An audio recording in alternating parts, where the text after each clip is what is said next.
श्रावण महीने की पंचमी के दिन देवाधिदेव महादेव पर चढ़ाई गई शमी पत्र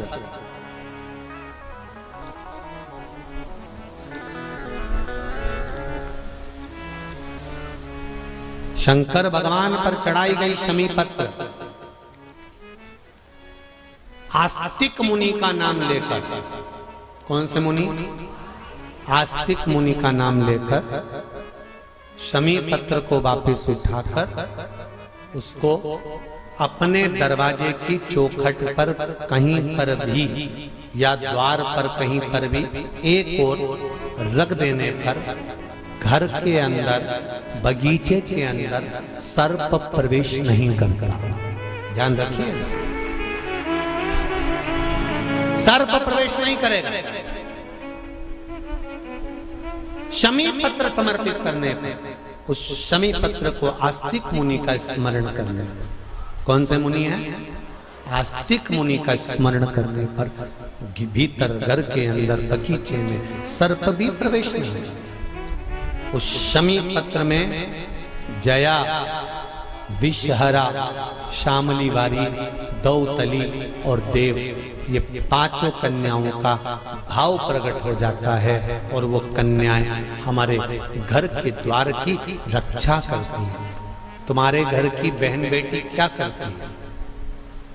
तुम्हारे घर की बहन बेटियां क्या करती हैं? घर में बहन बेटी आती हैं तो बद्दुआ देकर नहीं जाती। घर में कन्याएं रहती हैं, बद्दुआ नहीं देती। घर की बेटियां जब दरवाजा छोड़कर शादी कर वाले दिन, विदाई के दिन अगर जाती भी हैं तो बेटियां हाथ में धान भरकर फेंक कर जाती हैं कि मेरा मायका खूब फले फूले आगे बढ़े। छापे लगाकर चली जाती हैं कि हमने हमारी जीवन की सारी दौलत, जीवन का सारा सुख अपने मायके में दे दिया है। वो बेटियां तो जया, विषहरा, शामली बारी, दौतली, देव, ये उस घर में निवास करती हैं जिससे ये घर में हम रक्षा कर सकते, रक्षा कर सकते। श्रावण शिव महापुराण की कथा में, कल की कथा में एक वर्णन आएगा, उसको ध्यान से सुनिए।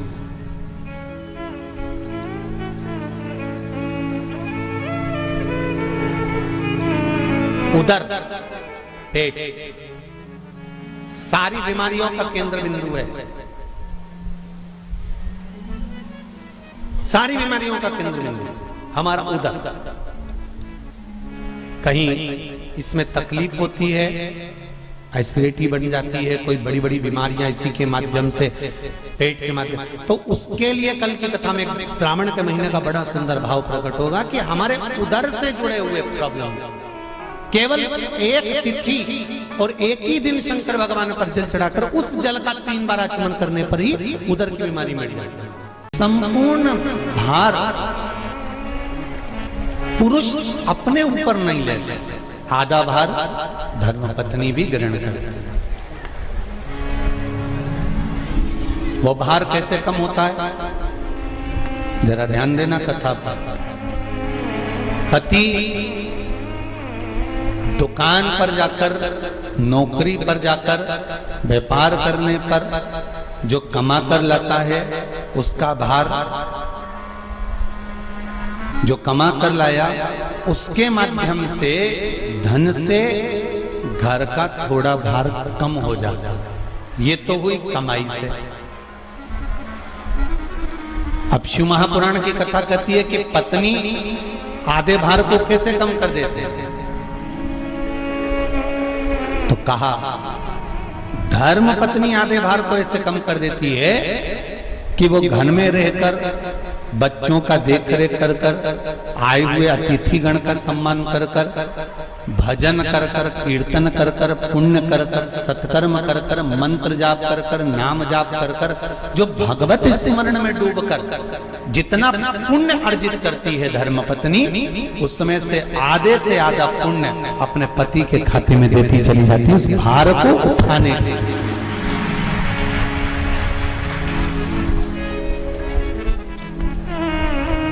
उस भार को उठाने में आधे से ज्यादा भार धर्मपत्नी अपने व्रत, अनुष्ठान, मंत्र, साधना, तप, उपवास आदि के माध्यम से काट देता। एक बात और याद रखिए, श्रावण के महीने में सारे व्रत आते हैं, बहुत सुंदर सुंदर। छोटी तीज का व्रत भी आ जाता है, बड़ी तीज का व्रत भी आ जाता है। दुबे जी, छोटी तीज भी आएगी, बड़ी तीज भी आएगी, और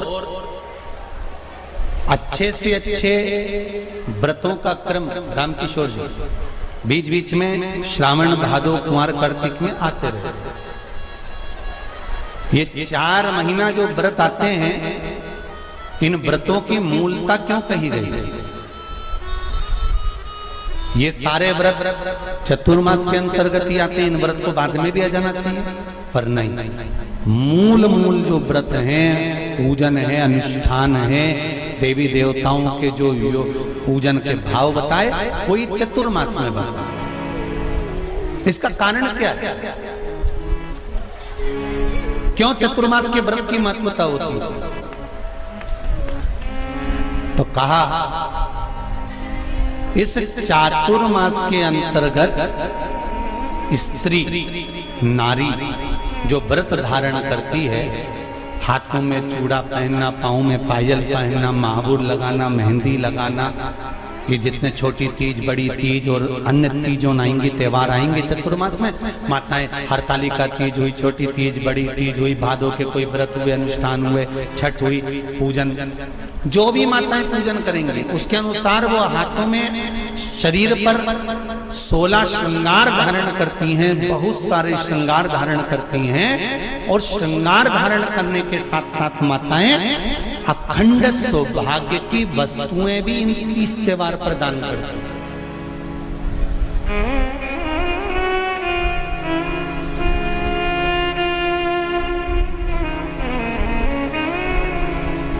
जो अखंड सौभाग्य की सूचक, जो अखंड सौभाग्य की वस्तुएं वो देने का प्रयास करते हैं, दान। क्यों जीजियो, एक बात बताओ, जितने भी माताएं कथा सुन रही हैं और जितने फेसबुक यूट्यूब पर सुन रहे हैं और जितने आस्था चैनल पर सुन रहे हैं, श्रावण के महीने की श्रावण शिव महापुराण की कथा सुन रहे हैं, एक बात दिल से बताना, जितनी सौभाग्यवती माताएं होती हैं, ये संक्रांति पर भी 13 चीजें दान करती हैं, 14 चीजें दान करती हैं। बीच में कोई 16 सोमवार का उद्यापन करेंगी तो भी सुहाग की सामग्री देंगी, उद्यापन करेंगी तो भी सुहाग की सामग्री देंगी, कोई कार्य करेंगी तो भी सौभाग्य की सामग्री देंगी। सौभाग्य की सामग्री का दान क्यों किया जाए? सौभाग्य सूचक वस्तुओं का दान क्यों किया जाए?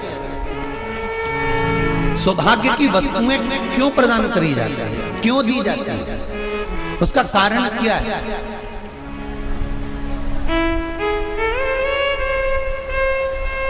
क्यों देते हैं? महाराज, भारत की भूमि की सौभाग्यवती माताओं का एक मन की अभिलाषा रहती है, भारत की भूमि की माताओं की एक अभिलाषा रहती है कि जब उसके प्राण छूटे तो अखंड सौभाग्य धारण करके पति के कंधे पर और पुत्र के कंधे पर शमशान पर।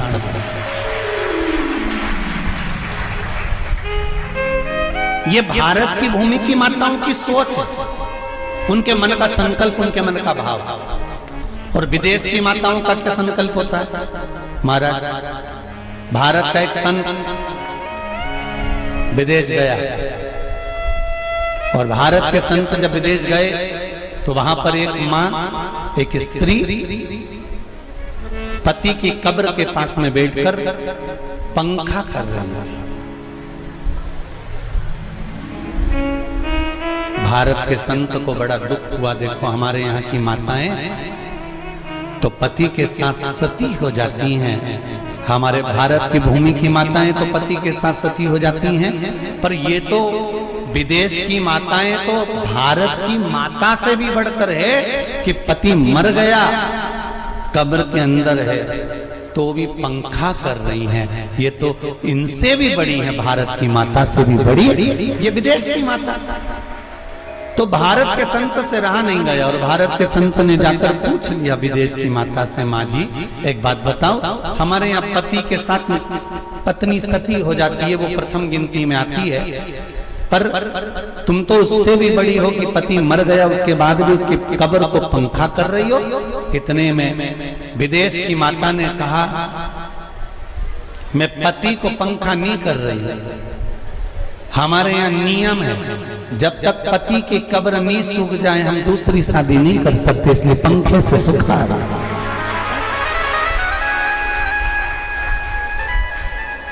इसलिए पंखे से सुखा रही है। मेरे भारत की माताओं में और विदेश की माताओं में अंतर है साहब। मेरे भारत की माताएं अखंड सौभाग्य की वस्तुएं धारण कर कर अपने आप को गौरवान्वितता महसूस करती हैं और विदेश की माताएं ये सब वस्तुएं उतार कर गौरवान्वितता महसूस करती हैं।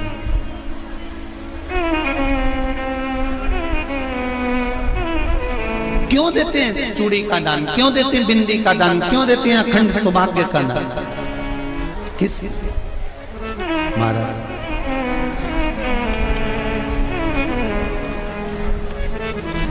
मेरे हाथों में भर भर के चूड़ी रहे,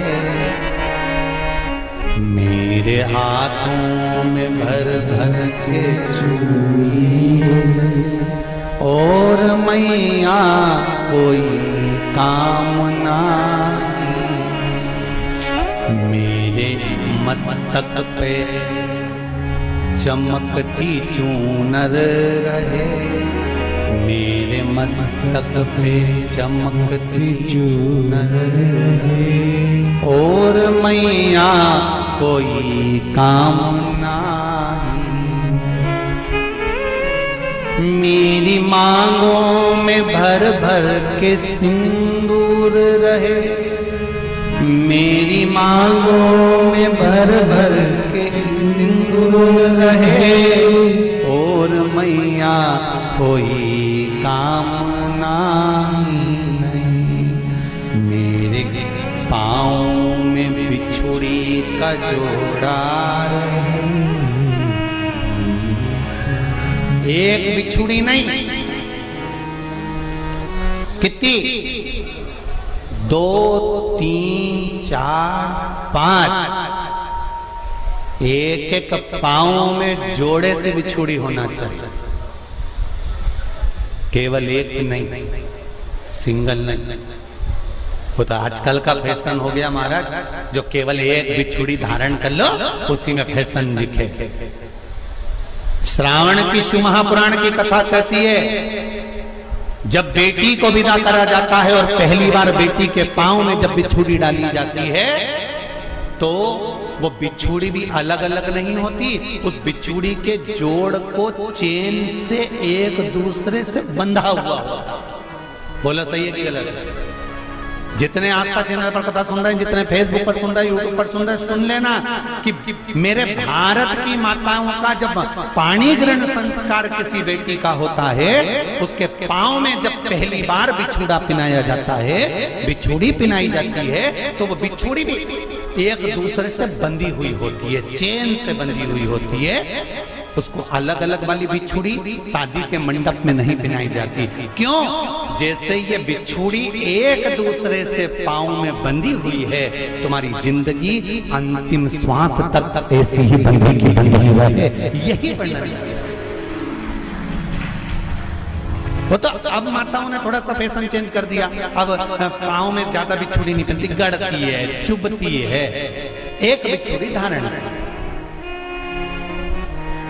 महाराज पर नहीं, बिछुड़ी भी 2 हो, जोड़े से। हमारी माताएं, भारत की भूमि की जो माताएं हैं, ये चूड़ी भी हाथ में पहनती है तो जोड़े से पहनती है। बोलो जैसा सही है कि गलत है? एक अकेली चूड़ी माताएं हाथ में धारण नहीं करती हैं, अगर भारत की भूमि की संस्कारित माताएं हैं और भारत की भूमि की सभ्यता और संस्कृति को जानती है तो अकेली चूड़ी नहीं, जोड़े की चूड़ी पहनेगी, 2 चूड़ा डालेगी, 4 डालेगी, 12 डालेगी, पर सिंगल नहीं, अकेले। और सरल भाषा में समझ लो, हमारे यहां ठेले पर लेने जाओ तो जो केले अपन खाते हैं वो भी सिंगल नहीं देते, उसको भी जोड़े से दिया जाता है। 2 दूं की, 12 दूं की, आधी दर्जन दूं की 1 दर्जन दूं। अब अंदाजा लगाइए, हमारे यहां देने का भी एक भाव है।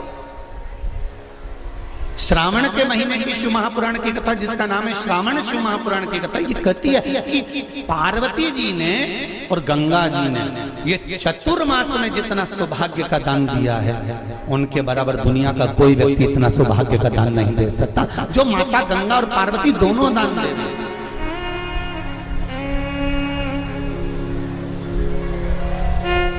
प्रतिदिन दे रहे हैं। और अब तो फैशन आ गया, तुम लोगों जो सौभाग्य का दान देते हो प्लास्टिक की डलिया में देते हो, पर एक एक पुराण को उठा कर देख लेना, एक एक उद्यापन को उठा कर देख लेना, जितनी तुम कथा तुम्हारे घर में छोटी छोटी कथाओं की पोथियां पड़ी हो उनको उठा कर देख लेना, उसमें नहीं लिखा कि प्लास्टिक की डलिया में सौभाग्य की वस्तु का दान दिया जाता है। उसमें लिखा है बांस की पिटारी में, बांस की डलिया में सौभाग्य की वस्तुओं का दान दिया गया। क्यों? क्योंकि बांस वंश की वृद्धि करता है, बांस सौभाग्य की वृद्धि करता है, और बांस अखंड सौभाग्य, जैसे बांस का पौधा बढ़ते चले जाता है, बढ़ते चले जाता है, उसी तरह बांस की डलिया में जब दान दिया जाता है, बांस की टोकनी में जब दान दिया जाता है, तो ये भाव रखा जाता है कि तुम्हारा सौभाग्य ऐसे ही बढ़ता रहे। पर अब थोड़ा सा फैशन चेंज हो गया तो प्लास्टिक की डलिया, पर प्लास्टिक की नहीं। महाराज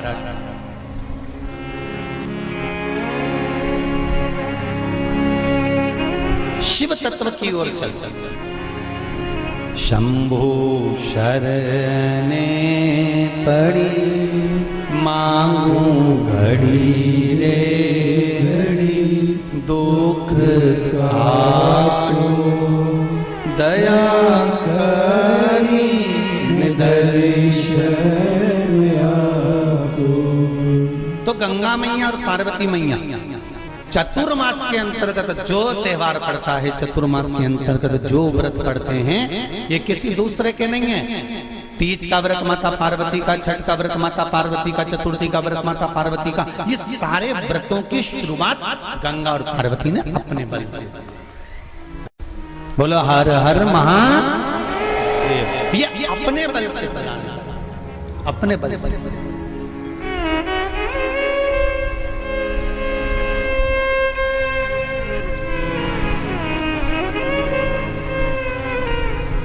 एक बार बाबा देवाधिदेव महादेव भगवान शंकर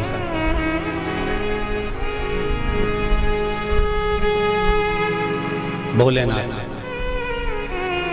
नंदी को लेकर निकले।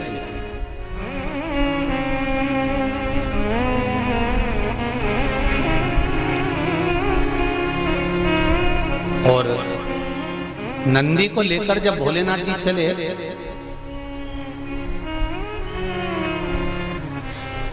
बीच मार्ग में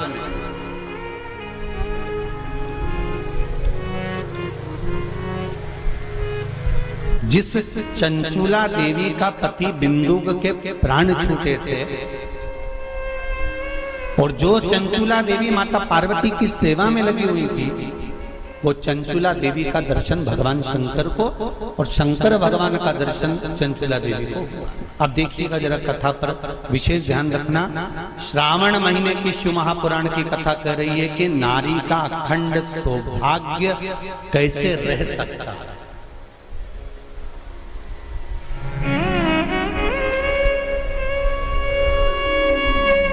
अपने घर के बच्चों को, अपने घर की बेटियों को, बेटों को अपने घर की बहुओं को, अपने परिवार को कैसे एकजुट कर कर एक साधना में रखा जा सकता है, वो शिव महापुराण।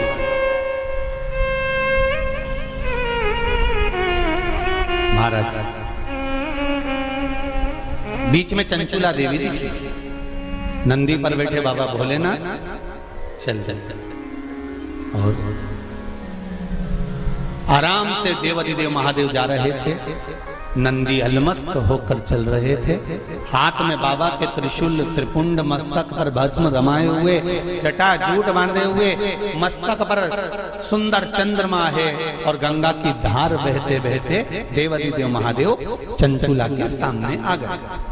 चंचुला वो जिसका पति बिंदु प्रेत योनि में पड़ा हुआ था और बेदब्य था, उस चंचुला ने धारण कर कर रखी थी, उसका पति जीवित नहीं था।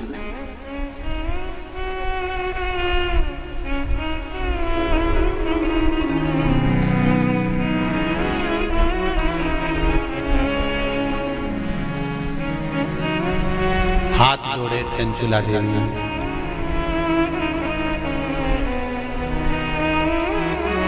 और निवेदन करा, महाराज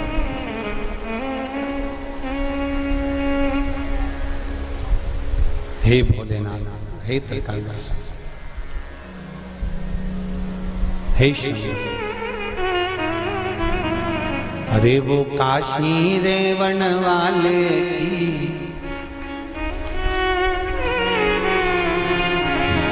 वो उज्जैन रहने वाले की जय होना चाहिए, जय होना चाहिए। ओ काशी रहने वाले की, ओ उज्जैन रहने वाले की जय होना चाहिए, जय होना चाहिए। घर घर में भोले बाबा की, घर घर में शंभो बाबा की जय होना चाहिए, जय होना चाहिए। घर घर में भोले बाबा की जय, शंभो बाबा की जय होना चाहिए, जय होना चाहिए। घर घर में भोले बाबा की, घर घर में शंभो बाबा की जय होना चाहिए, जय होना चाहिए। घर घर में भोले बाबा की, घर घर में शंभो बाबा की जय होना चाहिए, जय होना चाहिए। बड़े आनंद में दोनों हाथों से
भक्तों का उद्धार किया, भस्मा को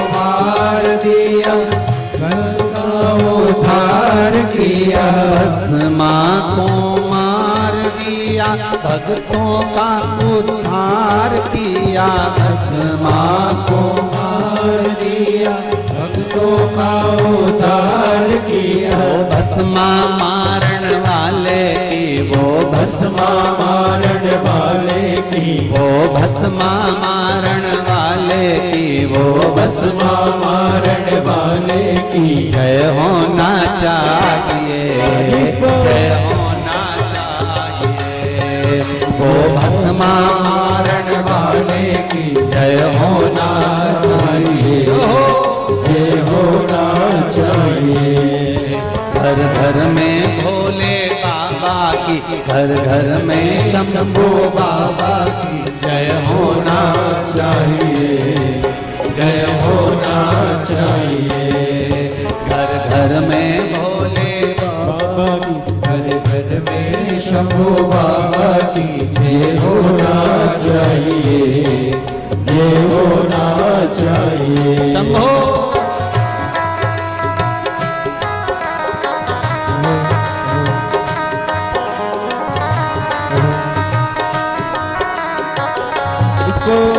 हरि बोल।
भक्तों का उद्धार किया, तारका को मार दिया, भक्तों का उद्धार किया। तारका को मार दिया, भक्तों का उद्धार किया। तारका को मार दिया, भक्तों का उद्धार किया। तारका मारन वाले की, वो तारका मारन वाले की, वो तारका मारन वाले की, वो तारका मारन वाले की जय होना चाहिए, जय होना चाहिए, जय होना चाहिए, जय होना चाहिए, जय होना चाहिए, जय होना चाहिए, जय होना चाहिए, जय होना चाहिए।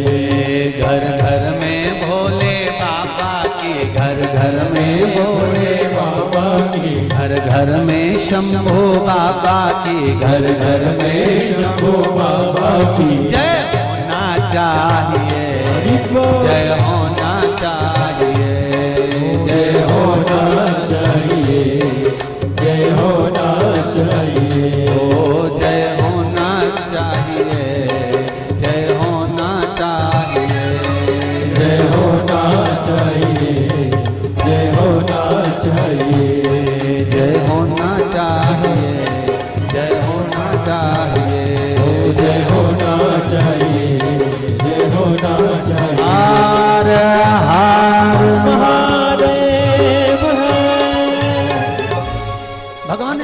का जय हो महाराज। उसकी कृपा बिना संसार में कोई कार्य नहीं।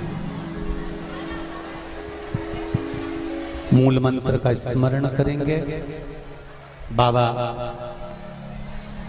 देवाधिदेव महादेव से प्रार्थना करेंगे कि हे भोले बाबा, हे शंभु बाबा, हे कैलाशी, हे अविनाशी, हे ओघड़दाना, हमारे मन की मनोरथ को पूर्ण करें। श्री शिवाय नमस्तुभ्यं, श्री शिवाय नमस्तुभ्यं, श्री शिवाय नमस्तुभ्यं, श्री शिवाय नमस्तुभ्यं, श्री शिवाय नमस्तुभ्यं। शिव महापुराण का ये मूल मंत्र है। शंकर भगवान की पुराण तुम्हारे सम्मुख में है। भले आस्था चैनल पर कथा सुन रहे हो, फेसबुक यूट्यूब पर सुन रहे हो, चाहे एक वरेश्वर बाबा की पावन धरा पर ऑनलाइन शिव महापुराण की कथा को श्रवण कर, जहां बैठकर सुन रहे हो वहां दिल से बाबा से अपने मन की बात इस मंत्र को बोलने के बाद अवश्य कह लेना चाहिए।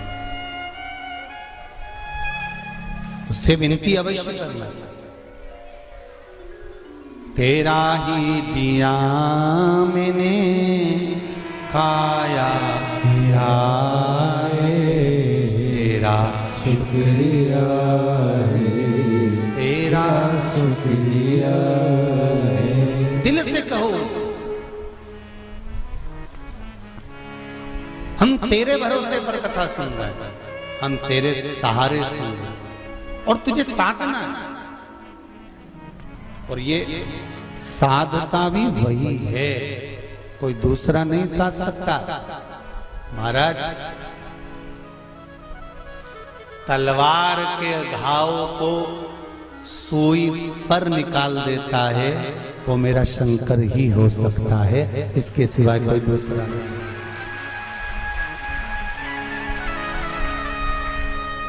तलवार के घाव को अगर सुई पर निकाल रहा है तो वो शिव है।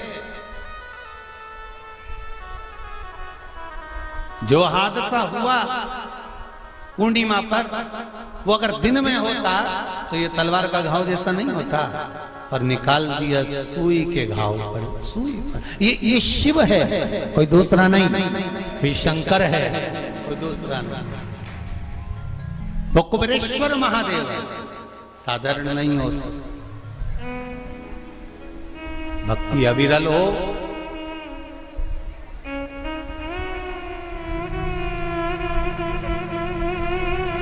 चारों तरफ लोगों ने कह दिया, कोई कहे 50 चले गए, कोई के 20 चले गए, कोई के 40 चले गए, कोई के ऐसा हो गया, कोई कहे वैसा हो गया।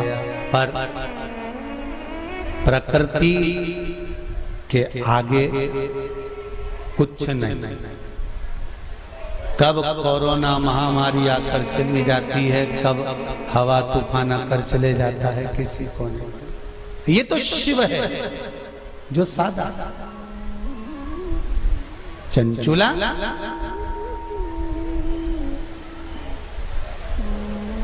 आपने मेरा मार्ग क्यों रोक दिया? भगवान देवाधिदेव महादेव ने पूछा।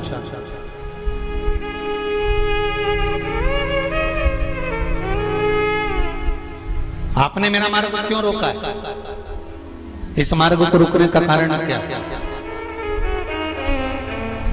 किस लिए रोका है?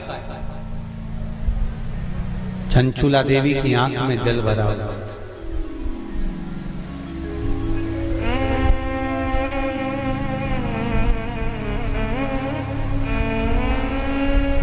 मैं बेधब्य हो गई हूं। चंचुला देवी कहती हैं, मेरे पति के धाम को मुझे वापस जाना है। जिस लोक में मेरा पति रहता है मुझे उस लोक में जाना है। शंकर भगवान ने एक बात बड़ी सुंदर कही चंचुला देवी को, आपको मालूम है? चंचुला,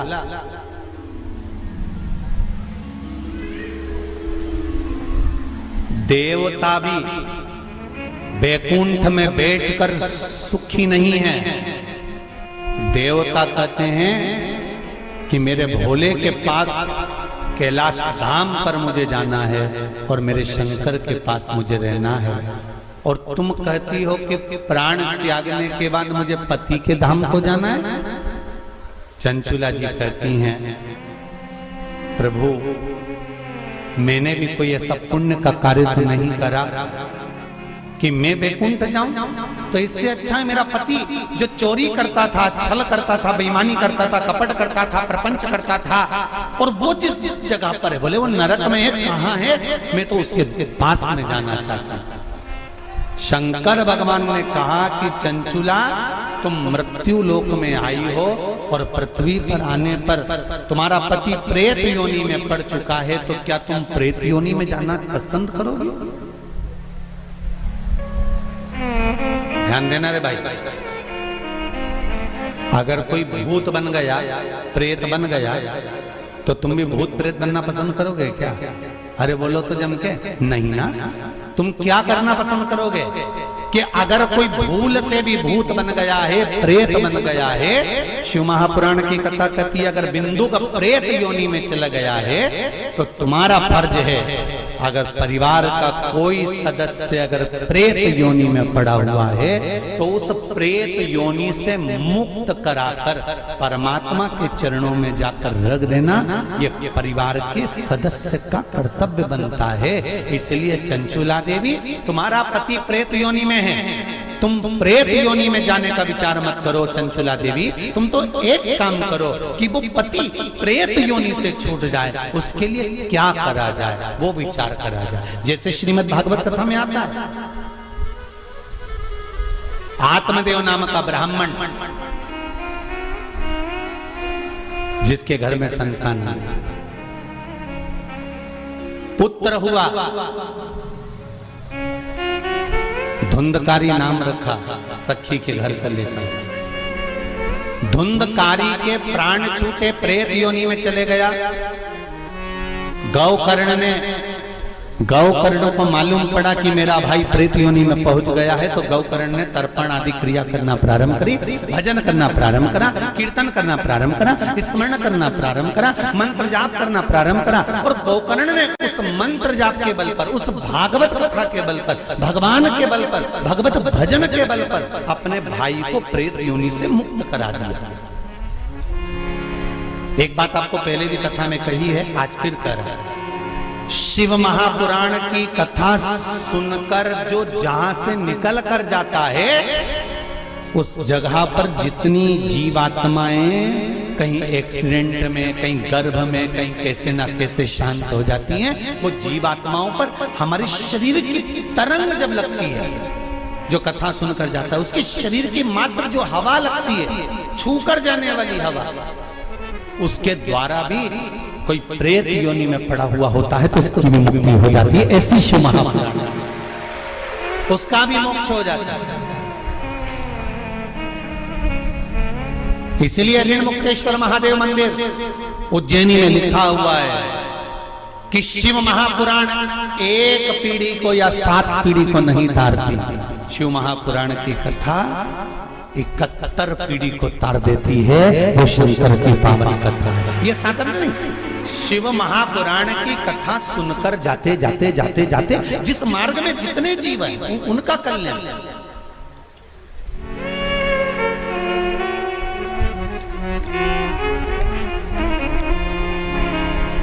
इतना तो करना स्वामी जब प्राण तन से मरना निश्चित है, प्राण छूटेंगे ये निश्चित है, कब छूटेंगे ये पक्का पता नहीं, किसकी कितनी उम्र है ये मालूम नहीं है।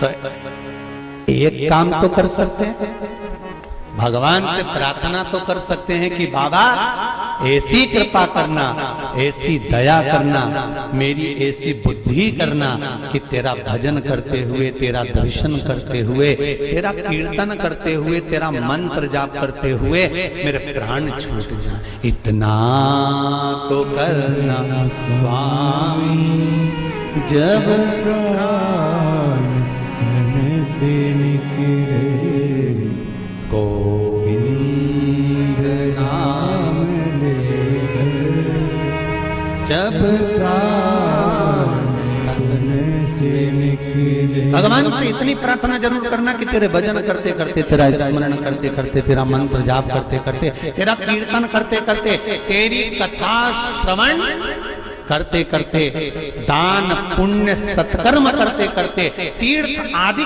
करते करते, गंगा का स्नान, यमुना का स्नान, सरयू का स्नान करते करते, सारी पुरियों का स्नान करते, पूजन करते करते मेरे प्राण तेज में समा जाए। इससे बढ़कर कोई सुख जीवन का नहीं हो सकता, इससे बढ़कर कोई आनंद नहीं हो सकता।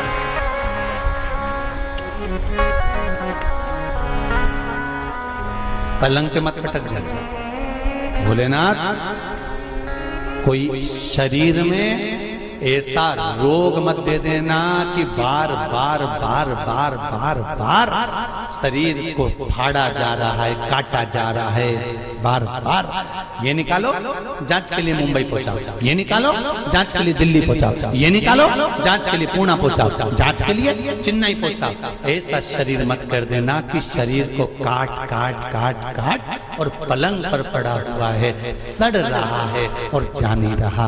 बाबा इतनी कृपा कर देना, पलंग पर मत पटकना, चलते फिरते तेरा भजन करते करते तेरे धाम को चली जाऊं, इससे बढ़कर कोई सुख नहीं होगा। तेरे धाम को चली जाऊं, इससे बड़ा जाना निश्चित, पर तेरे भजन के बल पर।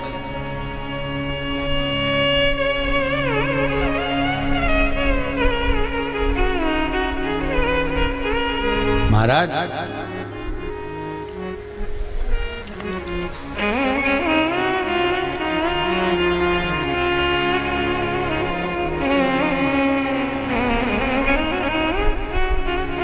चंचुला देवी से भगवान शंकर कह रहे हैं कि तुम कहती हो कि मेरे प्राण छूट कर मैं पति लोक में जाऊं, जहां पर मेरा पति रह रहा है।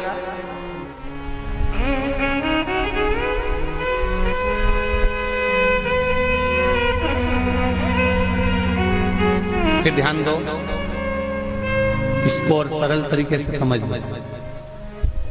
पति मदिरा की दुकान पर बैठ रहा है और पत्नी अपनी सास से कह दे मैं तो वहीं रहूंगी जहां मेरा पति रह गया है।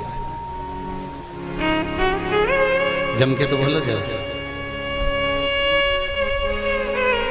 जहां मेरा पति रह रहा मैं तुम्हारा रहूंगी। पति मदिरा की दुकान पर बैठा है, मदिरा का नशा कर रहा है, तो क्या पत्नी वहां जाकर नशा करेगी? अरे बोलो जम के नहीं। शिव महापुराण का ये संवाद याद रखना। शंकर भगवान चंचुला देवी से कह रहे हैं पति के लोक नहीं, पति अगर प्रेत योनि में पड़ा है तो उस योनि से छुड़ाकर शिव लोक में पति को लेकर आ और खुद भी शंकर की शरणागति ग्रहण कर ले। पत्नी धर्म पत्नी वो होती है, धर्म पत्नी वो होती है।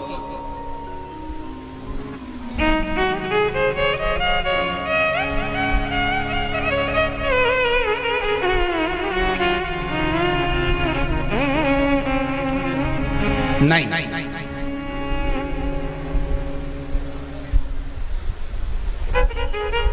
तुम अगर मदिरा की दुकान पे बैठोगे तो मैं भी बैठूंगा, तुम जुआ खेलोगे तो मैं भी खेलूंगी, तुम वैश्यावृत्ति करोगे तो मैं भी करूंगा। ये धर्म पत्नी का तरीका नहीं है। धर्म पत्नी का तरीका है कि पति अगर मदिरा की दुकान पर बैठा है तो तू कुछ ऐसा कर्म कर जिसके बल पर तेरा पति मदिरा की दुकान छोड़ दे, वो अलग मदिरा पीना ही छोड़ दे, वहां से छुड़ाकर अच्छे कर्म की ओर।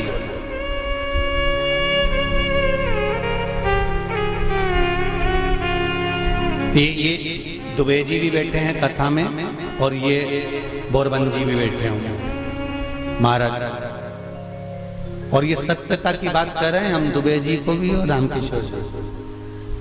तुमसे ज्यादा कथा करवाने का भाव तुम्हारी धर्म पत्नियों ने ही प्रेरित करा होगा, ये निश्चित है। ये हम ये भाव से, क्योंकि पति को सतमार्ग तक लेकर जाना, पति को सतमार्ग की ओर प्रेरित करना, और आज भी कमी नहीं है। सावन का महीना चल रहा है, आज भी जितने लोग आस्था चैनल पर कथा सुन रहे हैं, फेसबुक यूट्यूब पर कथा सुन रहे हैं, मेरा विश्वास कहता है कि घर की माताएं, घर की धर्म पत्नियां अपने पति से एक बार तो कहती होंगी, सुनो जी सावन का महीना चल रहा है, आज अपनी छुट्टी है, एक काम करते हैं 2 लोटा पानी लेते हैं और ले जाकर समर्पित कर देते हैं। सुनो आज छुट्टी है, एक बेलपत्र बाबा को चढ़ा देते हैं। आज छुट्टी है, एक काम करते हैं, हो सकता है सोमवार के दिन हमको ऑफिस जाना पड़े, हो सकता है सोमवार के दिन हमारा वर्किंग डे रहे, इसलिए काम करते हैं रविवार आ रहा है, शनिवार आ रहा है, कोई छुट्टी का दिन आ रहा है, अपन एक काम करते हैं शंकर का अभिषेक करवा लेते हैं। किसी ब्राह्मण को घर में बुलाएं, शिव जी का अनुष्ठान करवा लें, शंकर का अभिषेक करवा लें, पूजन करवा लेते हैं। एक काम करते हैं, चलो अपन शिव के धाम चलते हैं। ये धर्म पत्नी अपने पति को प्रेरणा देकर कहीं ना कहीं सतमार्ग की ओर जोड़ देती है, उसको धर्म पत्नी कहते हैं। वो तो कहीं कहीं की ऐसी जगदम्बा होती है,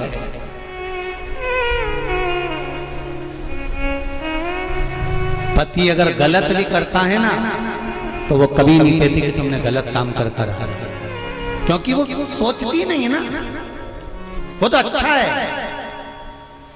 मेरे माता पिता ने शादी कर दी तुम्हारे साथ, तुम मदिरा की दुकान पर बैठ रहे हो कि वेश्यावृत्ति कर रहे हो कि मांसाहार कर रहे हो कि क्या कर रहे हो, उसको कोई मतलब नहीं, वो तो लगी,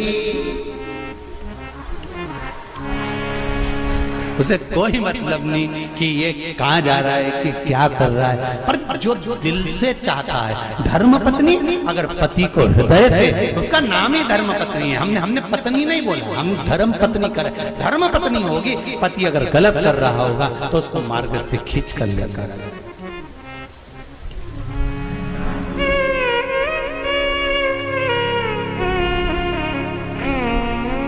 अब देखिए कितना सुंदर संवाद।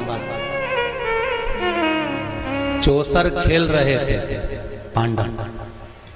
पांडव चौसर खेल रहे थे।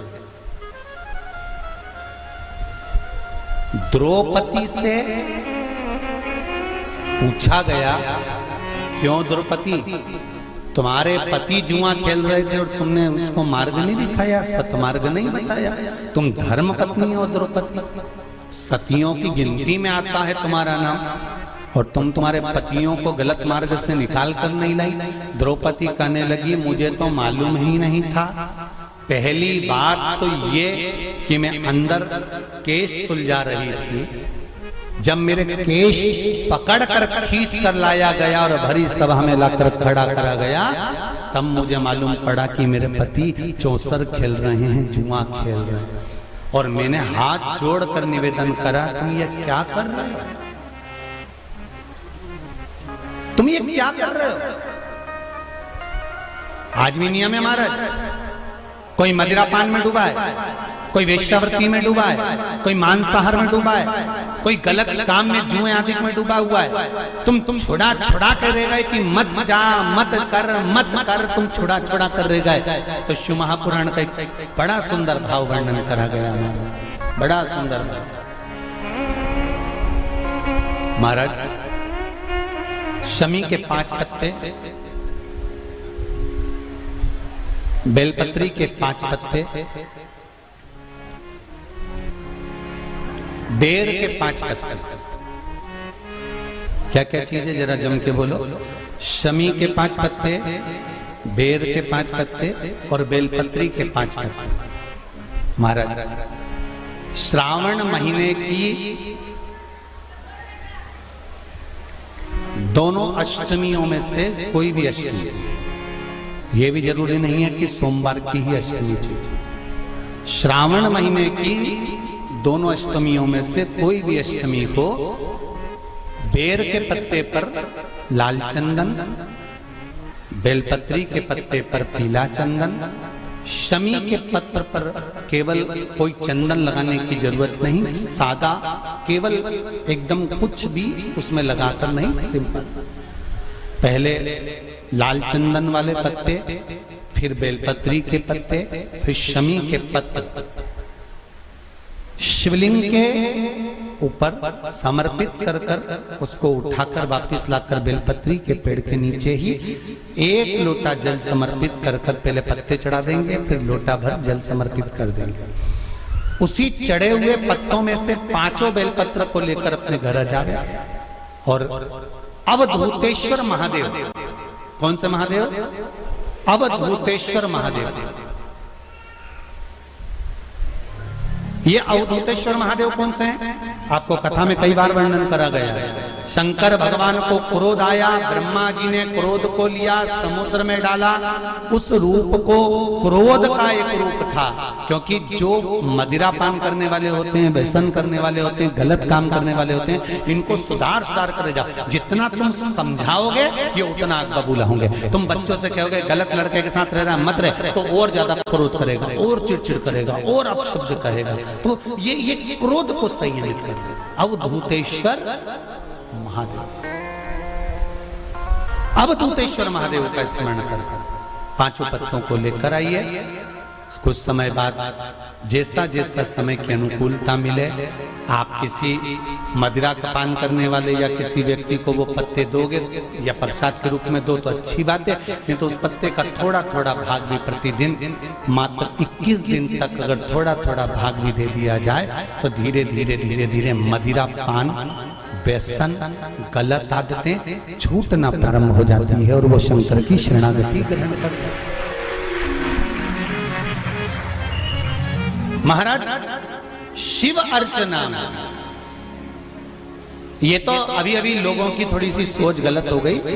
ये दुनिया के लोगों को ये तो मालूम नहीं है भगवान शंकर के लिए। हाँ, शंकर भगवान के पास में भांग रहती है, शंकर भगवान के पास में भांग रखी हुई होती है। शंकर भगवान का भांग का श्रृंगार होता है, क्योंकि उसको बूटी के रूप में, औषधि के रूप में लिया जाए।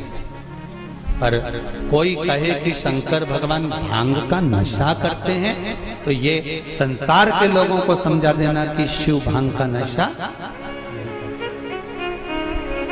मेरा भोलेनाथ भांग का नशा नहीं करते,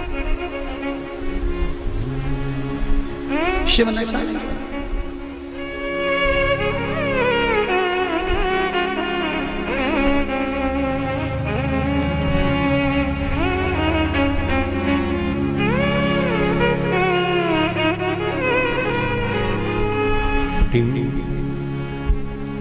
महाराज शिव भांग का नशा, शंकर औघड़ी, मेरा भोलेनाथ औघड़ दानी, और मेरा शिव जब औघड़ी, मेरा शंकर जब भोलेनाथ औघड़ी, जितनी वस्तुओं को धारण करता है ये सब औषधि के रूप में प्रयोग में होते हैं, सब औषधि।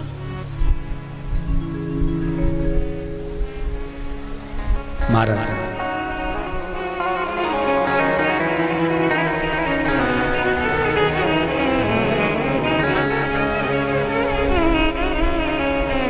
डिम डिम डमरू बजावेला हमार जोगिया, ओ हमार जोगिया।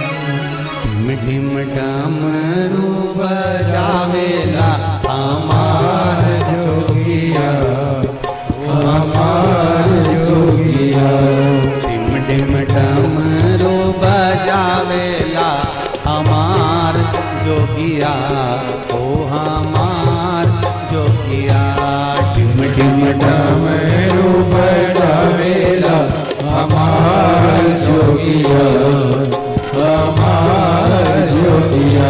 आओ से प्रेम से दोनों हाथों से डिम डिम डमरू बजावेला हमार जोगिया, ओ हमार जोगिया। डिम डिम डमरू बजावेला हमार जोगिया, हमार जोगिया।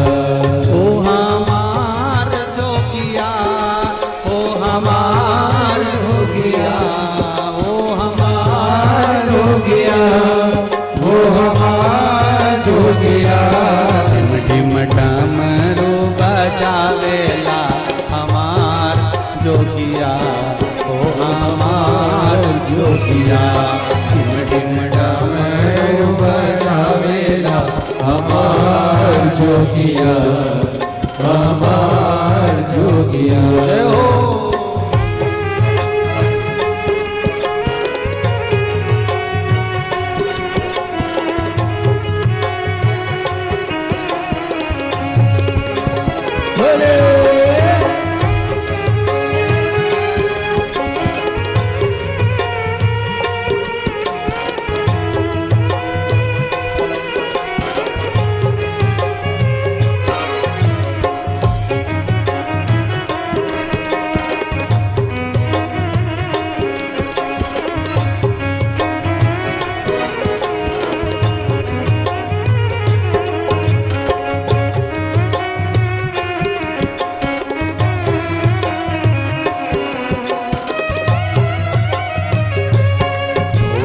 खाते निश दिन भांग रहते पार्वती के संग बोले खाते निस दिन भांग रहते पार्वती के संग बोले खाते निश दिन भंग रहते पार्वती के संग बोले खाते निस दिन भांग रहते पार्वती के संग बोले खाते निश दिन भंग रहते पार्वती के संग बोले खाते निस दिन भांग रहते पार्वती के संग भंग में भस्म रमावे लारे हमार जोगिया ओ हमार जोगिया अंग में भस्म रमावेला हमार जोगिया हमार जोगिया ढिम ढिम डमरू बजावेला हमार जोगिया ओ हमार जोगिया ढिम ढिम डमरू बजावेला हमार जोगिया हमार जोगिया ओ हमार जोगिया ओ हमार जोगिया ओ हमार जोगिया ओ हमार जोगिया ढिम ढिम डमरू बजावेला हमार जोगिया ओ हमार जोगिया ढिम ढिम डमरू बजावेला हमार जोगिया हमार जोगिया आओ से दोनों हाथों से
बेल की सवारी चंदा सोहे लारी लारी बसा बेल की सवारी चंदा सोहे लारी लारी बसा बेल की सवारी चंदा सोहे लारी लारी बसा बेल की सवारी चंदा सोहे लारी लारी बसा बेल की सवारी चंदा सोहे लारी लारी बसा बेला की सवारी चंदा सोहे लारी लारी धार गंगा के बहावेला हमार जोगिला ओ हमार जोगिला धारा गंगा की बहावेला हमार जोगिया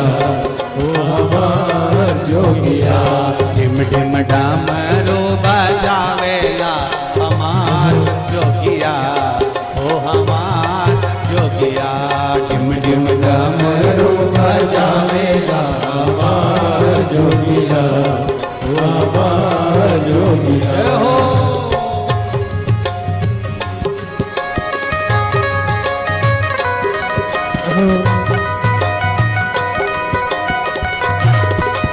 जय हो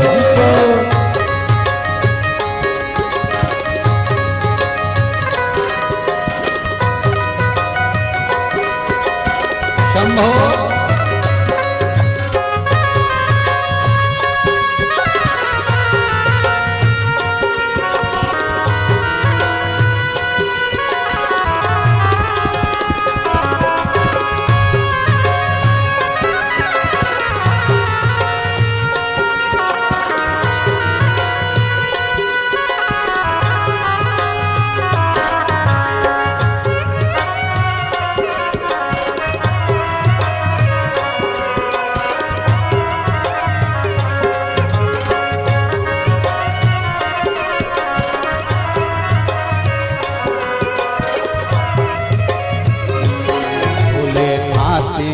दिन भंग रहते पार्वती के संग बोले खाते निस दिन भंग रहते पार्वती के संग बोले खाते निश दिन भंग रहते पार्वती के संग बोले खाते निस दिन भंग रहते पार्वती के संग अंग भस मीरा वाले हमार जोगिया हो हमार जोगिया अंग भस मीरा आवेला हमार जोगिया हमार जोगिया ढिम ढिम डमरू बजावेला हमार जोगिया हो हमार जोगिया ढिम ढिम डमरू बजावेला हमार जोगिया हमार जोगिया ढिम ढिम डमरू बजावेला हमार जोगिया हो हमार जोगिया ढिम ढिम डमरू बजावेला हमार जोगिया हमार जोगिया हमार जोगिया हो हमार जोगिया हमार जोगिया हमार जोगिया हमार जोगिया हो हमार जोगिया हमार जोगिया हमार जोगिया हमार जोगिया हो हमार जोगिया हमार जोगिया हर हर भगवान शिव की कथा कर रही है। पार्वती मैया शिव जी के संग है। द्रौपदी 5 पतियों को देख कर कहती हैं कि तुमने ये गलत कर दिया। उनको नहीं मालूम।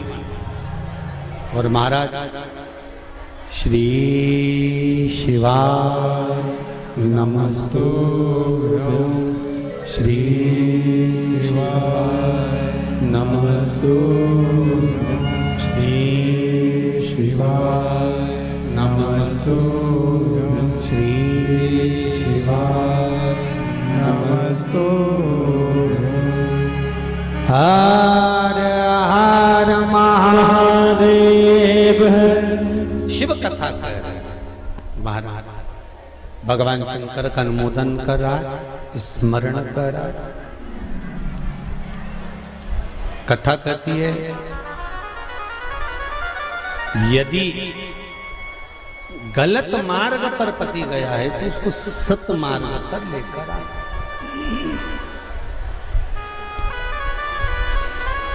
सत मार्ग की ओर लाने का प्रयास। चंचुला देवी, आपका पति प्रेत योनि में पड़ा हुआ है और आप कहती हो कि प्रेत योनि में मुझे जाना है, पति के लोक में मुझे जाना है। ये श्रेष्ठ नहीं। गलत मार्ग पर कोई चला गया है तो उसको सत मार्ग पर खींच कर लाने का काम किसका है? जम के बोलो जरा। धर्म पत्नी का है कि अगर पति गलत मार्ग पर चले गया तो उसको खींच कर लिया।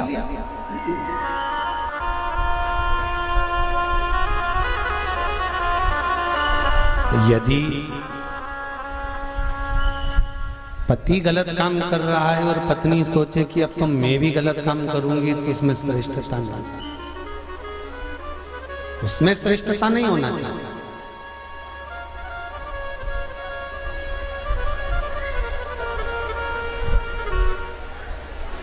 अब मेरे उघड़दानी मेरे भोलेनाथ ने कहा, चंचुला तुम्हारा पति प्रेत योनि में पड़ा हुआ है, केवल एक धर्म पत्नी ऐसी होती है जो पति को प्रेत योनि से भी छुड़वा सकती है। श्रावण शिव महापुराण की कथा बड़े ध्यान से सुनना मेरी जीजियों, स्मरण करिएगा जरा कि धर्म पत्नी में वो बल होता है कि पति को प्रेत योनि से भी छुड़ाकर बाहर कर सकती है धर्म पत्नी। धर्म पत्नी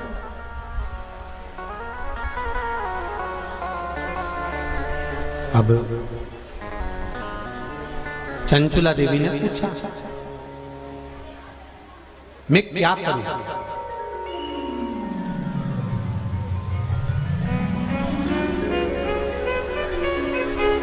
शंभो शरणे घड़ी मां घड़ी घड़ी दुख कारो दया करी निदर्शन आपो।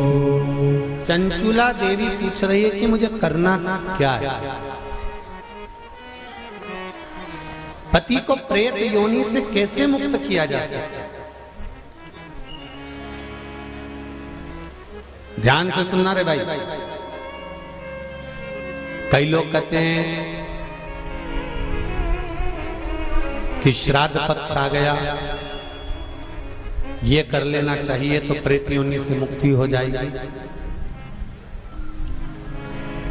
पितरों की शांति के लिए ये कर लेना चाहिए तो पितृ मुक्त हो जाएंगे। पहले तो एक बात अच्छे से समझ लो,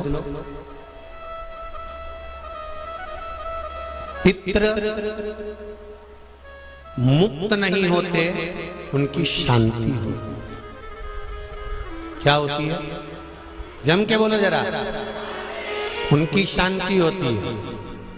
जब आप किसी तीर्थ में स्नान कर रहे हो, जब आप किसी तीर्थ में हो, स्नान कर रहे हो, पुण्य कर रहे हो, सत्कर्म कर रहे हो, भजन कर रहे हो, कीर्तन कर रहे हो, मंत्र जाप कर रहे हो, तो उसका एक अंश, एक भाग हमारे पूर्वजों के खाते में, हमारे पितरों के खाते में जाता है, उनके खाते में पहुंचता है, ये निश्चित है। आपने किसी ब्राह्मण को भोजन कराया, भले अपने पितरों के निमित्त नहीं जिमाया, कोई ब्राह्मण को एक गिलास पानी पिलाया, भले अपने पितरों के निमित्त नहीं पिलाया, पर आपका एक अंश उसके खाते में चला जाएगा।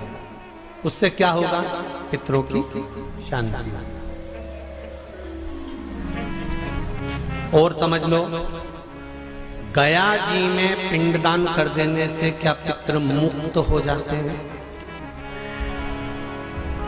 बद्रीनाथ जाकर कपाल क्रिया करने से क्या पितृ मुक्त हो जाते हैं?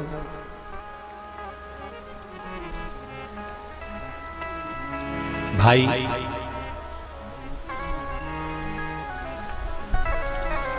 गया जी जाना तो वहां के पंडा जी से पूछना, हम यहाँ पिंड दान कर देंगे तो क्या वो मुक्त हो गए? पंडा जी कहेंगे, आप अपने पूर्वजों को गया का पिंड देकर, उनका पिंडदान कर कर आप उनको भगवान विष्णु के चरणारविंद में छोड़ गए, पर आप घर जाना तो घर पर जब जब श्राद्ध पक्ष आए तब ब्राह्मण को भोजन जरूर करो। भले तुम भूख मत देना, कौवे का मत निकालना, पर एक काम जरूर करना कि ब्राह्मण भोज कराना। उससे क्या होगा, 16 श्राद्ध में जब हमारे पितरों को, हमारे पूर्वजों को पितृलोक से छोड़ा जाता है, तो वो सबसे पहले जिस घर में रहे होते हैं, जहां उनका पिंड घर में दिया होता है, जहां रहे होते हैं, सबसे पहले वो वहां आते हैं, सबसे पहले वहां आएंगे। और अगर तुमने उनकी तिथि पर, उनके वार पर अगर आपने भोजन करा दिया है, तो उनकी मुक्तता नहीं, उनकी शांति हो जाती है।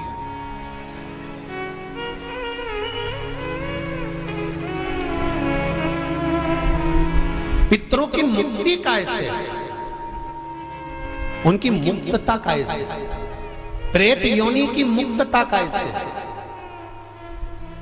तो कहा जैसे भगवान का नाम लेने वाला व्यक्ति दूसरा जन्म नहीं पाता, उसी तरह भगवान का जो भजन करते हैं, कीर्तन करते हैं, मंत्र जाप करते हैं, या शिव महापुराण की कथा, राम कथा, भागवत कथा, विष्णु पुराण आदि जितनी भी पुराण हम श्रवण करते हैं, हमारे श्रवण करने का एक भाग हमारे पितरों के खाते में जाता है, तो उस कथा के फल से उनकी मुक्ति हो जाती है, उनकी कथा के फल से मुक्तता।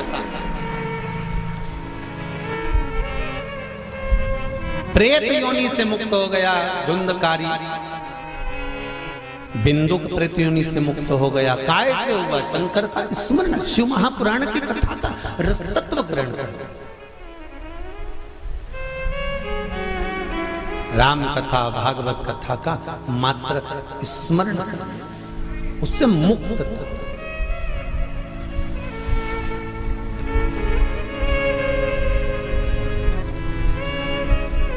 श्राद्ध पक्ष में, चाहे चातुर्मास के अंतर्गत श्रावण का जो महीना चल रहा है, इस श्रावण के महीने में आप जो भगवान शंकर को 2 लोटे से जल चढ़ा रहे हो, 2 लोटे नहीं हो, घर में 2 कलश नहीं हो, तो कलश के ऊपर एक कटोरी भी रखकर लेकर 2 कटोरी से आपने अगर जल समर्पित करा है, इसका एक अंश हम पहले भी कथा में कह कर आए हैं कि आप शंकर भगवान को जब जल चढ़ाते हो, शंकर भगवान को जब जल समर्पित करते हो, उसका एक अंश घर में रहने वाले प्रत्येक मनुष्य के, प्रत्येक जीव के खाते में चला जाए। सारी समस्या का हल, जम के बोलो जरा, 1 लोटा जल, ये सारी समस्या का। भगवान शिव कह रहे हैं, चंचुला तुम प्रेत योनि में मत जाओ, अपने पति को प्रेत योनि से खींचकर कैलाश धाम लेकर आ जाओ।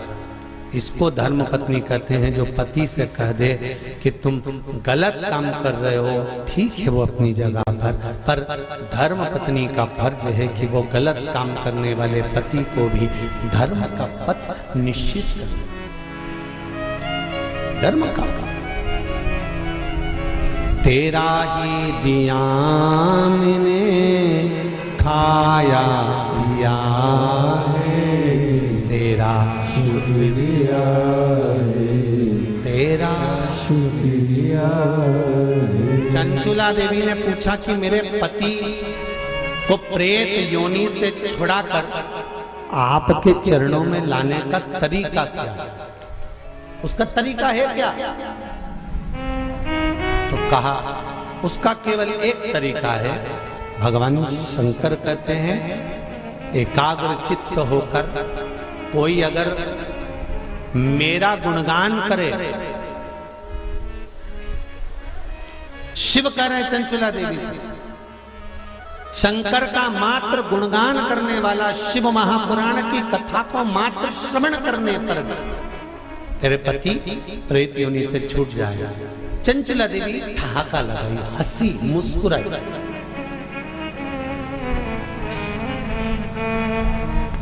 हंसी चंचुला देवी।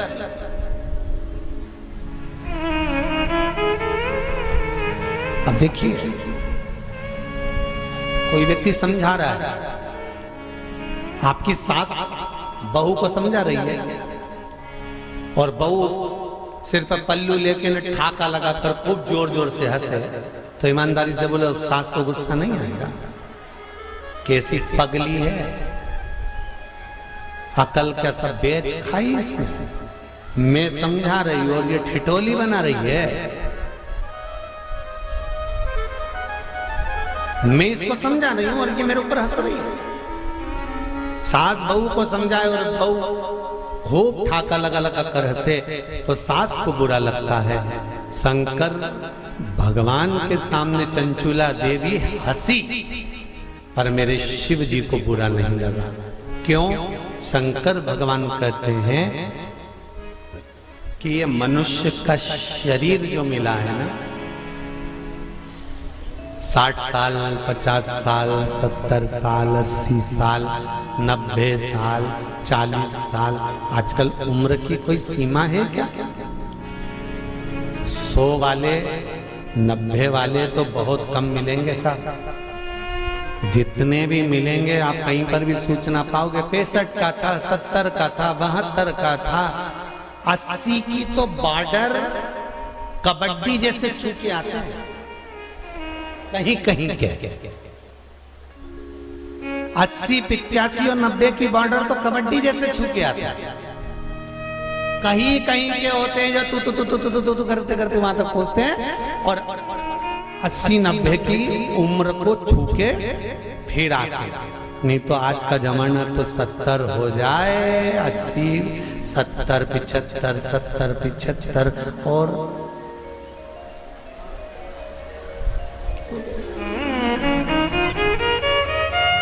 और बीच में कोरोना जैसा आ गया तो फिर तो 75 भी जाने दे। 35, 40, 42, 45 और अभी भी देखो, आप देखिएगा जो कोरोना महामारी में जो बुढ़े बुढ़े लोग हैं ना, कई बुजुर्ग लोग आज भी सेफ हैं और उन्हीं के पड़ोस में रहने वाला कोई 33 साल का, कोई 40 साल का, कोई 45 साल का, कोई 50 साल का, उन्हीं के पड़ोस में रहने वाला। और कई कई बूढ़ी बूढ़ी माताएं तो आज भी कह देती हैं, भगवान हमको उठा लेता, इनको बेचारे को बचा लेता। भगवान भी मन में सोच रहे, डोकरी को कौन ले जाए? अरे भाई, हंसते हंसते मृत्यु भी उसकी आती है जो शंकर का उपासक होता है, भगवान का भजन करने वाला। हंसते हंसते मृत्यु भी उसी की आती है जो शिव का उपासक है। नहीं तो इंजेक्शन बॉटल और शरीर सड़ रहा है, पड़ा है। बउओं ने 4 बार गोबर लीप के गीता जी सुना के नीचे सुला दिया, 3 बार गंगा जल भी पिला दिया, पर डोकरी फिर बोली चाय लिया, फिर तो पीते से उसका कर तो फिर उठते बैठे।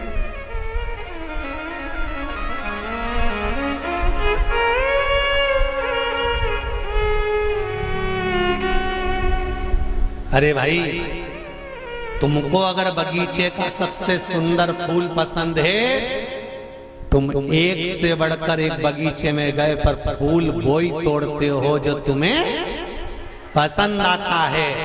मेरा महादेव संसार में से उसी को उठाता है जो महादेव को पसंद आता है। ये शिव है जो महादेव को पसंद आता है।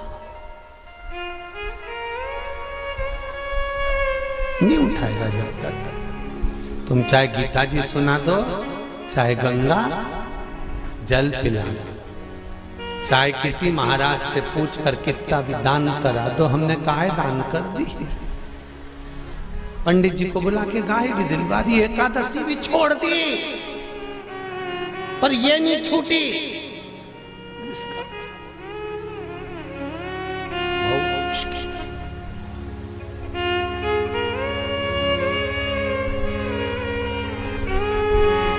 चंचुला ने ठाका लगा दिया,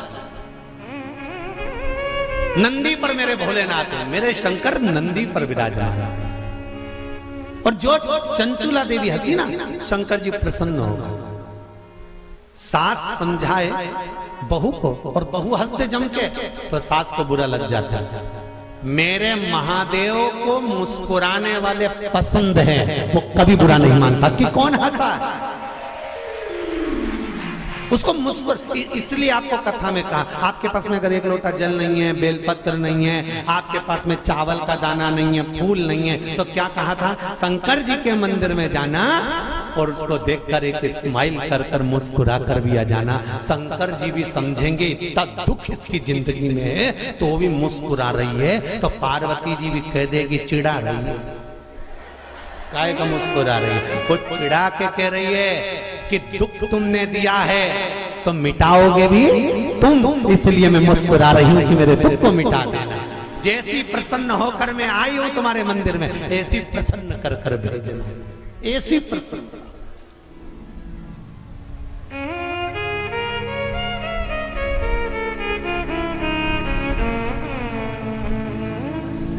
हो लिखन वाले तू हो के दयाल लिखना, मेरे हृदय अंदर सतगुरु का प्यार लिखना। हाथों पे लिखना सेवा गुरु की, पाँवों पे गुरु जी का द्वार लिखना, मेरे हृदय अंदर सतगुरु का प्यार लिखना। नैनों में लिखना दर्शन गुरु के, शिव रूपी गुरु मिल जाए तो दर्शन। होठों पे शिव जी का नाम लिखना, मेरे हृदय अंदर सतगुरु का प्यार लिखना। इन शब्दों में मेरे गुरु शिव रूपी गुरु का नाम, शंकर का नाम, इससे ज्यादा मुझे कुछ नहीं चाहिए, इससे ज्यादा मुझे कुछ नहीं चाहिए। चंचुला देवी हंस ली, मुस्कुराई, ठाका लगाया, शंकर जी को पसंद आया। अब और अच्छी बात सुन लो, बहुत अच्छी बात है, श्रावण शिव महापुराण में मिली है। वो तो ये दोनों जजमान थोड़े दमदार अच्छे मिले हैं ना, तो कथा का भी एक आनंद श्रावण के महीने में मिल रहा है। जरा देखिए, जरा सुनिएगा। सारे राक्षसों की कथा निकाल लो तुम आज घर पे जाकर, रावण को निकालना। जब जब राम के सामने आता था तो ठाका लगाता था कि नहीं लगाता था? बोलो जम के सही है कि गलत है? कंस कृष्ण भगवान के सामने आता था तो ठाका लगाता था कि नहीं लगाता था? जाने दो। पूतना, तृणावर, अघासुर, बकासुर, इनको भी, और जितने जितने जितने जितने तुम राक्षस निकाल सकते हो, तारकासुर, भस्मासुर, रावण, ये जितने जितने असुर हुए, इन सब को देख लो। भस्मासुर, ये सब, और भी तुम जितने सीरियल निकाल सकते हो, नाटक, उनमें देखना। देवी मैया रक्त बीज को मारने जा रही है, रक्त बीज हंस। महिषासुर को मारने जा रही है, महिषासुर हंस। एक दो बार तो माता देवी मैया को भी थोड़ा टेंशन हुआ कि मैं इसको मारने जा रही है, हंस क्यों रहा? रावण मरने जा रहा था और मुस्कुरा रहा था, हंस रहा था, ठहाका लगाकर। आज भी रावण जलता है ना, जब कौन से मैदान में? अरे जम के तो बोलो। रावण मर के चले गया पर प्रॉपर्टी आज भी रह गई उसकी।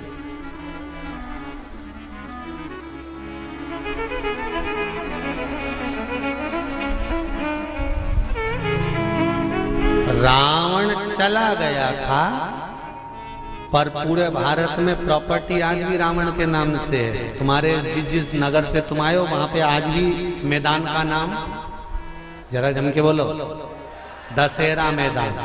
तुम्हारे यहाँ राम जी की प्रॉपर्टी राम जी को सिद्ध करने में सालों लग गए थे। अयोध्या मेरी है। और रावण लंका में रहने के बाद भी भारत में के चले गए, यह दशहरा मैदान मेरा है। तुम्हारे नगर में कोई राम मैदान है? अरे बोलो तो जब कृष्ण मैदान है नहीं, पर पूरे भारत की भूमि पर हर गांव नगर शहर में एक मैदान जरूर मिले, दशहरा मैदान। इसलिए तो रावण हंसता था, मुस्कुराता, प्रसन्न होता, आनंदित होता। तो किसी ने रावण से पूछा, क्यों रे तू तो निपट गया, फिर प्रॉपर्टी भारत में क्या कर रही थी? रावण जहां जले उसका नाम दशहरा मैदान। राम जी का आज तक कोई मैदान नहीं कि राम मैदान, दशहरा। रावण से पूछा गया कि ये तेरा मैदान आज तक क्यों है? रावण बोला, ये मेरे मुस्कुराने का कमाल है। ये मैं जो मुस्कुराता था ना, उसमें मेरा भोलेनाथ कायल हो जाता था। बस इसीलिए कहते मुस्कुराने में सब कुछ छुपा हुआ, सब कुछ। अब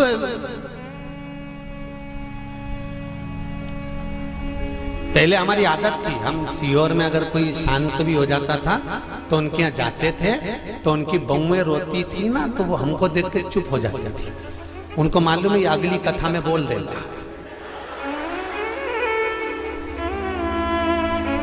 तो बहुएं चुप हो जाती थी हमको देख के। उनकी डिजाइन नहीं तो कई बहुएं ऐसी अल्ला अल्ला के रोती थी, सांस मर जाए तो खूब अल्ला अल्ला के रोए, ऐसी रोए, ऐसी रोए। तो मन में बाद में तो आता ही था कि बताओ, हमको काकी मिली थी और पहले कह रही थी कि मैंने 3 दिन से इनसे कह रही कि मेरे को गर्म चाय दे दिया करो। जब बेटों की चाय बनती है तब मुझे चाय देने आती है, तब तक चाय भी नहीं देती। और आज अल्लाह अल्लाह के रो रही हम। तो बोलो याद आएगी कि नहीं आएगी? तो अब रोने से कौन सा फायदा है? इसीलिए निवेदन है, 25 लाख की गाड़ी में बैठने वाले भी एक दिन 25 रुपए के लोटे में भर के गंगा जी चले जाता।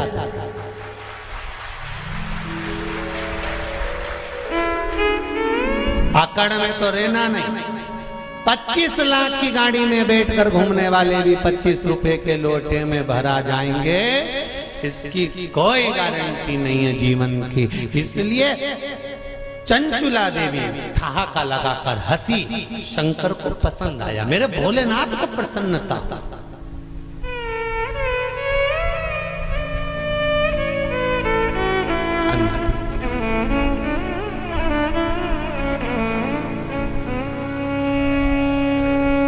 मृत्यु की घड़ी में मौत तुम्हारे सामने खड़ी है और तुम्हारे चेहरे पर स्माइल होगी ना, तो यमराज भी टेंशन में आ जाएगा कि ये हंस क्यों रही है। तुम रास्ते से निकल कर जाओ, एक प्रैक्टिकल छोटा सा कर देखना। तुम रास्ते से निकल कर जाओ, जाते जाते जाते जाते थोड़ा सा मुस्कुरा कर चले जाओ, तो 4-6 दुकान वाले टेंशन में रहेंगे। बोलो सही है कि गलत है? 4-6 दुकान वाले टेंशन में रहेंगे। हंसा क्यों, ये हंसा क्यों, ये हंसी क्यों, क्या काम है? मृत्यु की सैया पर प्राण छूट रहे और तुम्हारे मुस्कुराहट है। और मुस्कुराहट किस चीज की है? अंत समय प्रभु आना पड़ेगा, वचन दिया तो निभाना पड़ेगा। आए ना आए प्रभु कुटुंब कबीला, अंत समय भोले आना पड़ेगा। कोई आए ना आए, अंत समय पर मेरा महादेव आए। अंत समय पर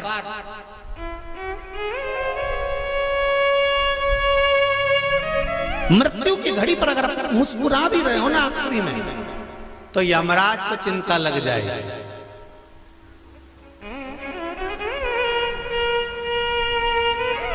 और सरल समझ लो, लिफाफा देने स्टेज पे चढ़े दूल्हा दुल्हन को, और उन दोनों को देख के एकदम जम के हंस गए। दोनों टेंशन में जाए। दो पत्नी पति से कहे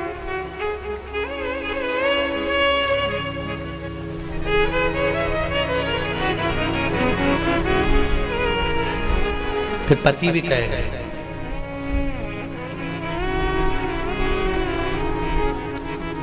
फिर धीरे से कानाफूसी होगी, ये हंसा क्यों?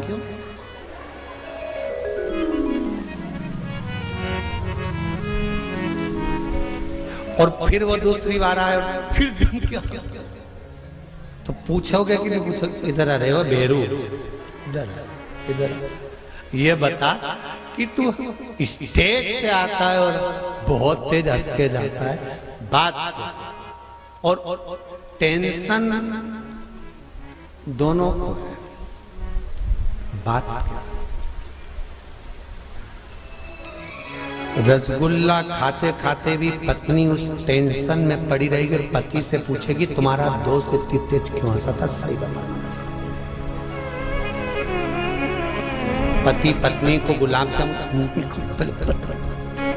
पहले बता, वो हंसा क्यों, ठाका क्यों लगाया? अंत समय में अगर चेहरे पर प्राण छूटते समय भी मुस्कुराहट होगी तो यमराज भी शंकर जी के पास जाकर पूछेगा कि इस मुस्कुराहट का कारण क्या है। शंकर जी कह देंगे ये मेरा भक्त है, मुस्कुराता रहे, इसके चेहरे पर मौत में भी जो प्रसन्न रह गए वो संत, वो साधु, वो सन्यासी, वो तपस्वी ही हो सकता है। अंत समय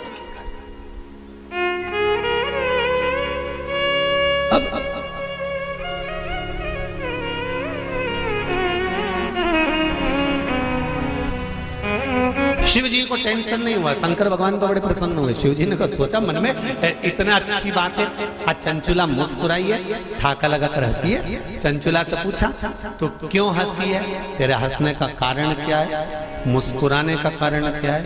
चंचुला देवी कहती है मेरे मुस्कुराने का एक कारण है, आप अगर मुझे मार्ग बताते हैं कि पति के लोक नहीं जाना है तो मैं पति के लोक नहीं जाना चाहती।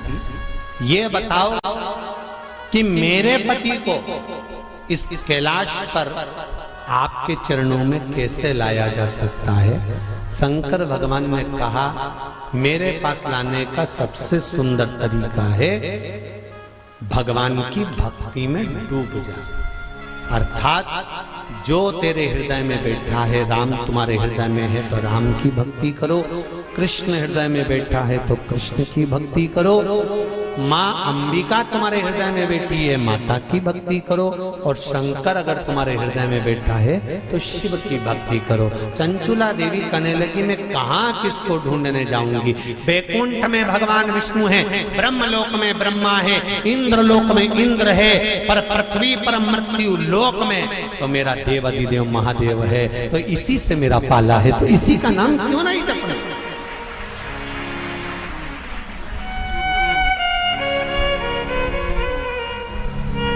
मैं शिव का नाम क्यों ना जपूं? महाराज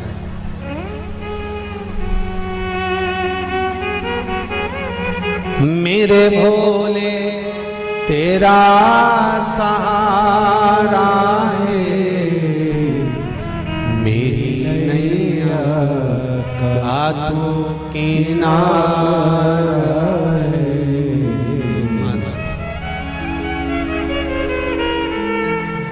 भोलेनाथ दया करना, मैं तेरे भरोसे मेरे बाबा दया करना, मैं तेरे भरोसे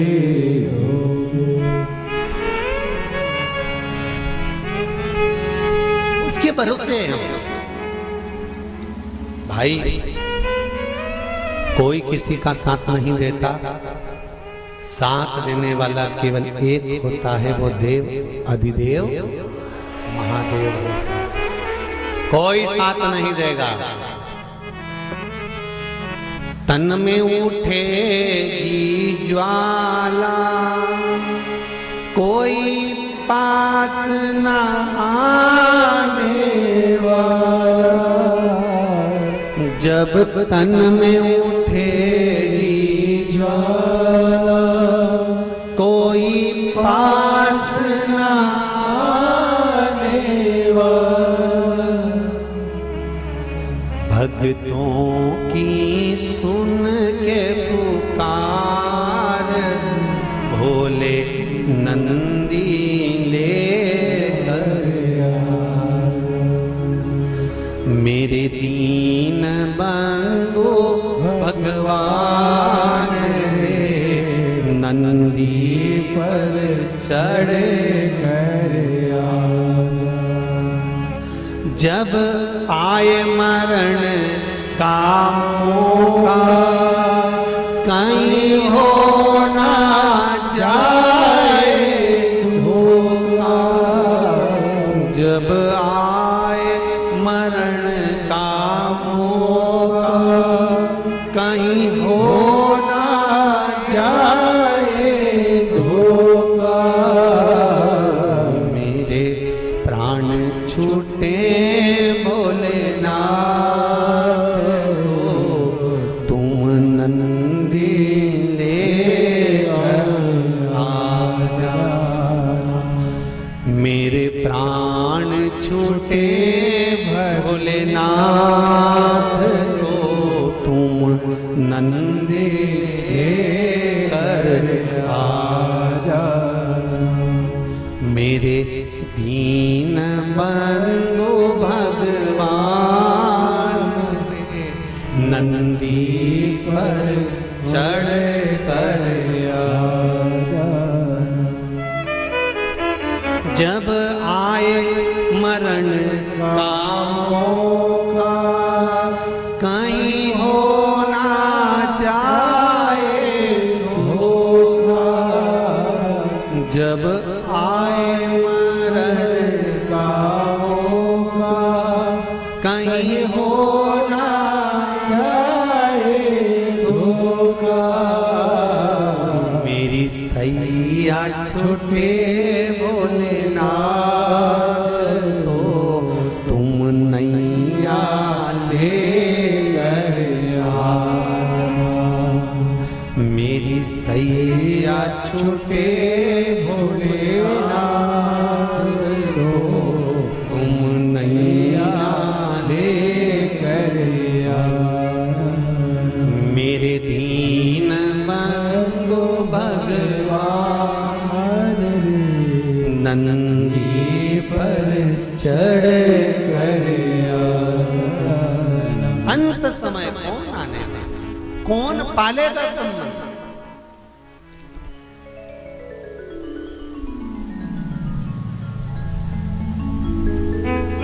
संत कहते हैं, तेरा तेरा दिन याद करे, क्यों रे नर सुमिरन क्यों न करे। कितने दिन, केवल तेरा, बाकी के दिन नुकती झड़े, क्यों रे नर सुमिरन क्यों न करे। बाकी के समय तो खूब नुकती सेव, गुलाब जामुन, भजिया, पकोड़ा, आलू चना की सब्जी और रायता खूब चरे। कौन तुझे याद करे। अम्मा तो गई, बाबा तो गया, डोकरा तो गया, बुढ़ा तो गया, जीव तो गया। कौन याद करेगा। याद किया जाएगा जो तुमने भजन करा, जो तुमने स्मरण करा, जो तुमने दान करा, जो तुमने पुण्य करा, वो तुम्हारे साथ गया। दुनिया याद रखे चाहे ना रखे, मेरा देव अधिदेव महादेव जरूर याद रखेगा कि तूने कीर्तन किया है, तूने मंत्र जाप किया, तूने स्मरण याद। चंचुला कह रही है भोले बाबा शंभुनाथ, हे त्रिकालदर्शी, है कैलाशी, है अविनाशी, आप हो मेरे पति के धाम में, अब मुझे नहीं जाना, मुझे पति लोक में नहीं जाना, क्योंकि मेरा पति तो प्रेत योनि में पड़ा हुआ है।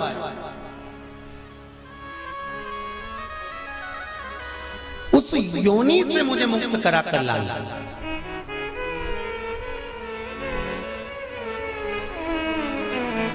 उस योनि से श्रावण के महीने की पंचमी, कौन सी तिथि? पंचमी, चाहे वो शुक्ल पक्ष की हो चाहे वो कृष्ण पक्ष की। श्रावण महीने की पंचमी के दिन शंकर भगवान पर जिस जिस परिवार के व्यक्ति का कांवड़ जल हमने बताया है आपको, जरूरी नहीं है कि डंडा बांधकर 2 कावड़ के जल के लोटे लेकर जाओ, आप अपने हाथ में भी 2 पात्र लेकर जा सकते हैं।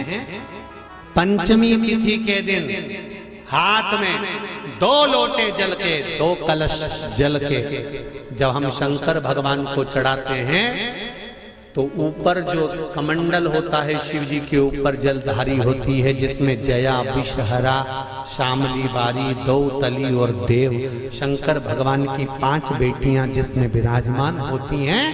जब हम जल समर्पित करते हैं, हमारे पीढ़ी में, परिवार में अगर कोई अधोगति में मर गया होता है, कुंवारी अवस्था में चले गया होता है, गर्भ में मर गया होता है, गर्भ के बाहर निकलकर भी अगर कुंवारी अवस्था में चले गया होता है, तो श्रावण महीने की दोनों पंचमी पर परिवार का अगर कोई एक व्यक्ति भी जल चढ़ा देता है शंकर भगवान पर, तो सर्प की योनि में नहीं पड़ता, जीव मुक्त हो जाता, प्रेत योनि में सर्प की योनि से मुक्त हो जाता।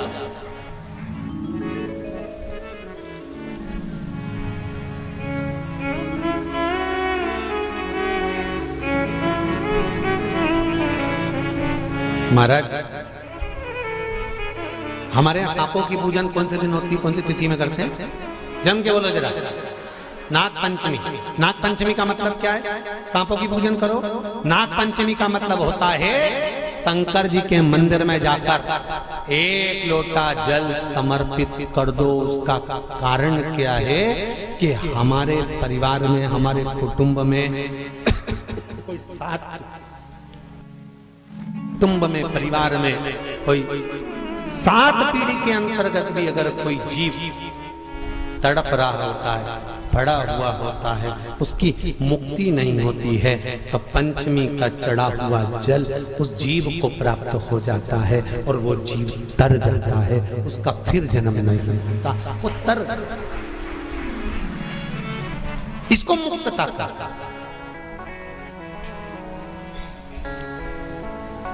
इसको मोक्ष का।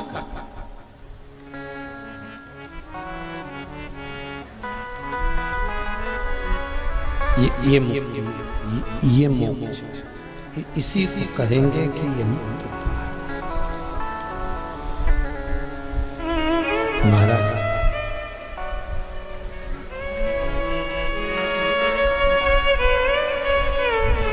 चढ़ाते हो आप लोग पंचमी के दिन, चाहे नाग पंचमी हो, चाहे श्रावण महीने की शुक्ल पक्ष की, चाहे कृष्ण पक्ष की पंचमी हो,